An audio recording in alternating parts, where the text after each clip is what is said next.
Dans cette séance de TP, nous allons manipuler un moteur à courant continu à excitation en dérivation, moteur shunt. Les essais que nous allons réaliser sont l'essai à vide et l'essai en charge. Pour l'essai à vide, on aura besoin des appareils suivants. On aura besoin bien sûr du moteur à courant continu. On aura besoin de l'alimentation à courant continu, qui est celle-là, sur le continu, qu'on va varier avec ce potentiomètre. Et on aura besoin aussi d'un ampèremètre pour mesurer le courant de l'induit, qui traverse l'induit, et un autre ampèremètre pour mesurer le courant d'excitation, donc c'est le courant qui traverse le circuit inducteur du moteur. Et on aura besoin aussi du rhéostat de champ pour varier le courant d'excitation. Comme on aura besoin d'un tachymètre pour mesurer la vitesse de rotation que nous allons relever. Le montage est réalisé comme suit. Donc à partir de la borne plus de l'alimentation, nous allons passer par un ampèremètre qui va mesurer le courant d'induit, puis à la sortie de l'ampèremètre, on va vers le circuit induit du moteur, la borne A1, puis on sort par la borne A2 et on ferme notre boucle.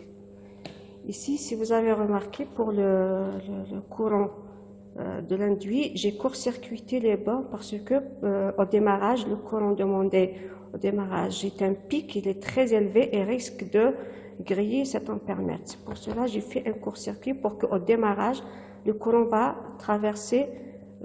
passer par ce court-circuit. Après, une fois démarré, je pourrais enlever ce court-circuit et continuer la manip. Donc c'est juste pour la sécurité, c'est juste pour protéger cet ampèremètre. Ça c'est le circuit induit.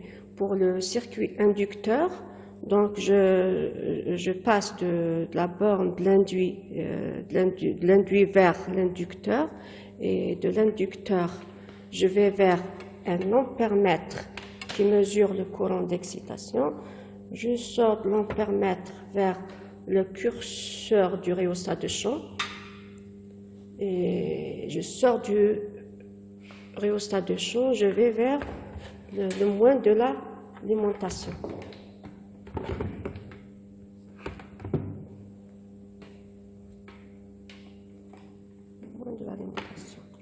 Et là, je branche un voltmètre au bord de l'alimentation pour varier, pour fixer la tension de l'alimentation du moteur, l'alimentation de l'induit.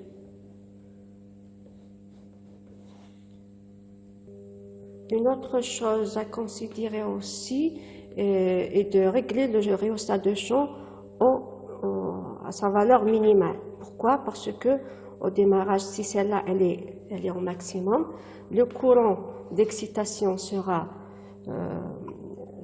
faible et le moteur ne démarrera pas. Donc pour qu'il puisse démarrer, il faut que celle-là soit à zéro, maintenue à zéro, pour avoir un flux maximal qui permettra de démarrer le moteur. Une fois le moteur est démarré, la vitesse de rotation de ce moteur est captée par ce tachymètre que nous avons branché sur un appareil de mesure. Donc le plus du tachymètre est sur le plus et le moins sur le moins. On capte la vitesse par cet afficheur.